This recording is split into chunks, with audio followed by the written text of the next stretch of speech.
After the ascent, they sent the Golden Boy. He got humiliated. Then came the Hitman.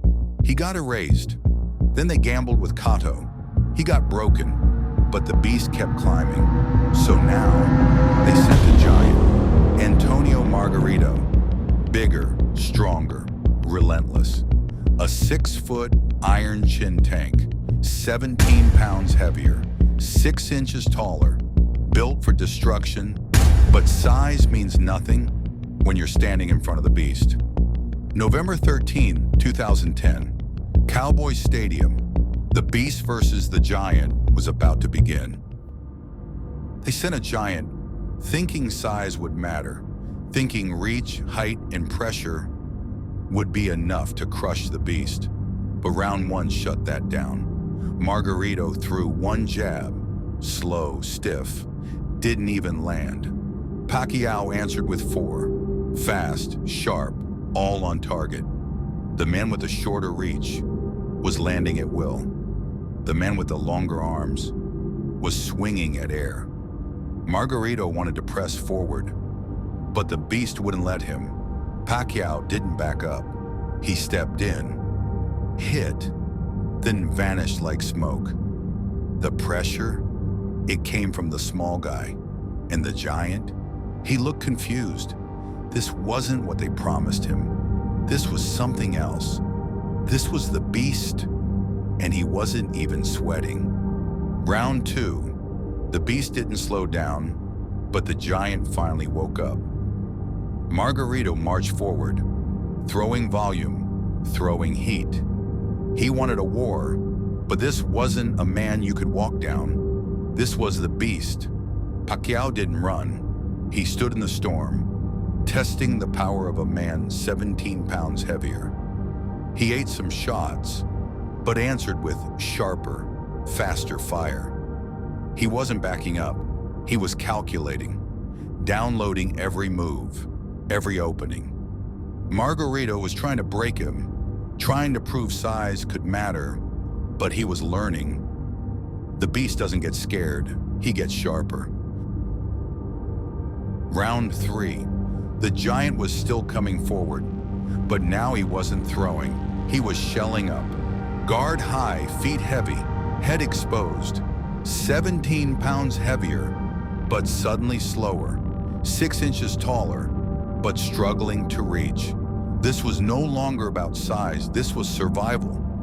And frustration was setting in. Pacquiao circled like a shark, firing fast, slipping out. Each combo landed clean. Each dodge left Margarito swinging at ghosts. The beast was in full control. Too fast to hit, too sharp to trade, too relentless to break. And Margarito, the 6-foot iron tank, was already leaking oil. The frustration, you could see it in his eyes. He wanted to fight, but he couldn't even touch the beast. Round 4, the beast went berserk. He threw 62 punches in 3 minutes, and nearly all of them found a home. The giant, he only managed 18, and most of those swallowed by leather, drowned in speed. Margarito marched forward, but he wasn't fighting. He was surviving. Gloves glued to his face, eyes swelling, ribs cracking. Pacquiao was too fast, too sharp, too savage. The high guard couldn't save him. The size couldn't help him. And now, the giant had started to bleed.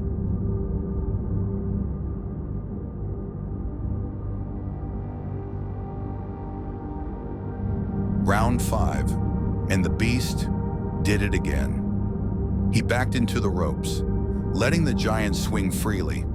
12 unanswered punches, testing his own chin, testing the limits of madness. Margarito landed shots, but none that mattered. He hit gloves, he hit ribs. But the beast didn't flinch. Then came the counter. Pacquiao unleashed hell. Every shot slammed into flesh, to the body, to the head, sending vibrations through the giant's entire frame. It wasn't just fast, it wasn't just precise, it was punishment. From a smaller man who didn't just survive the storm, he controlled it. The beast was warned, "Don't stay on the ropes again." But mid-round, Margarito landed to the body, and it hurt. For a split second, Pacquiao grimaced, his breath stolen. The crowd held theirs. But retreat? Never. The beast didn't back off. He stepped in, fighting fire with fire, assault to assault. It was pure chaos, toe-to-toe. No angles, no escape. Every second was dangerous, but Pacquiao wasn't here to play it safe. He was here to break a giant.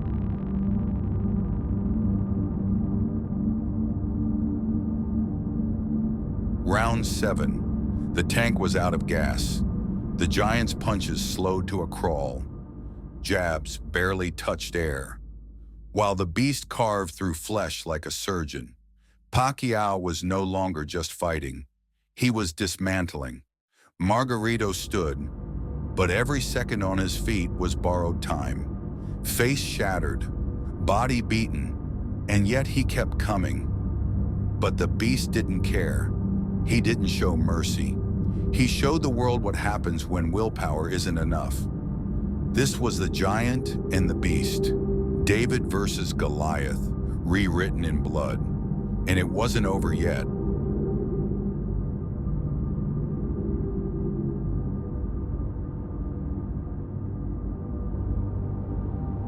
The giant's corner stuck to the plan.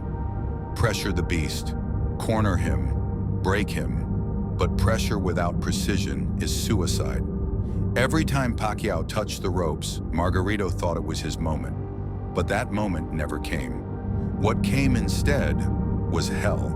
Pacquiao absorbed, dodged, timed, then snapped back with a storm. The beast didn't just survive pressure, he thrived in it. And the more Margarito pushed, the worse the punishment became. It was no longer tactical, it was primal. You hit the beast, he hits you back with 10. By round 8, the crowd wasn't asking if Pacquiao could handle the giant. They were asking, how the hell is the giant still standing?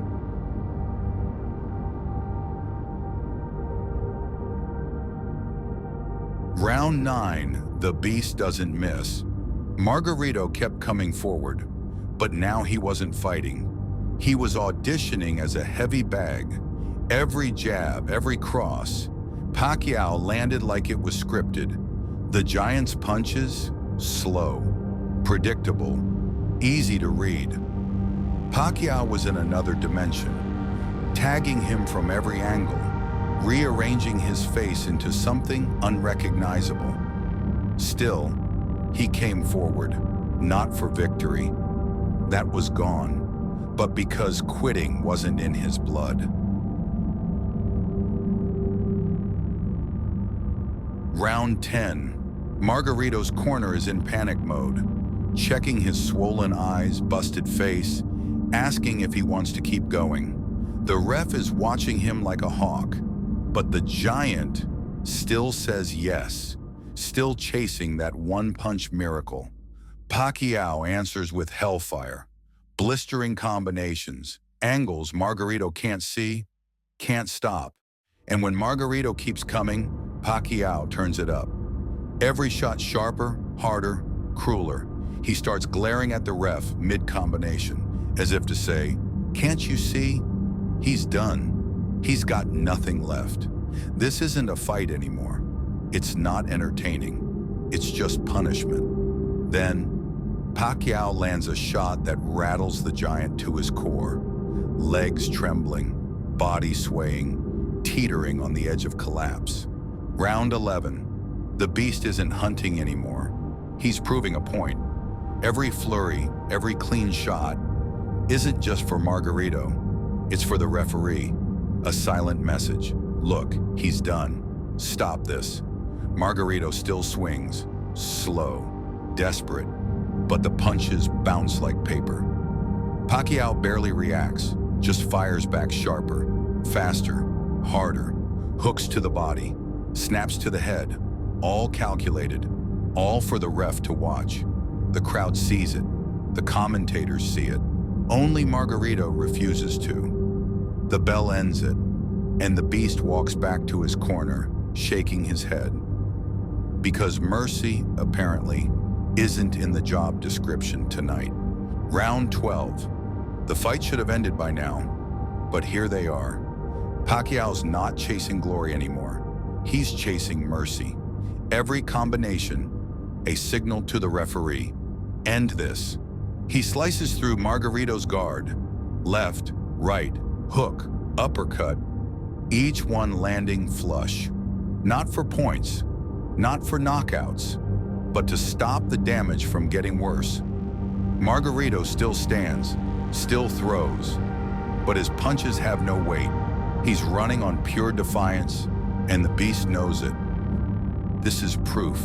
Size, height, and raw bravery can't stop the beast. This was The Beast from the East.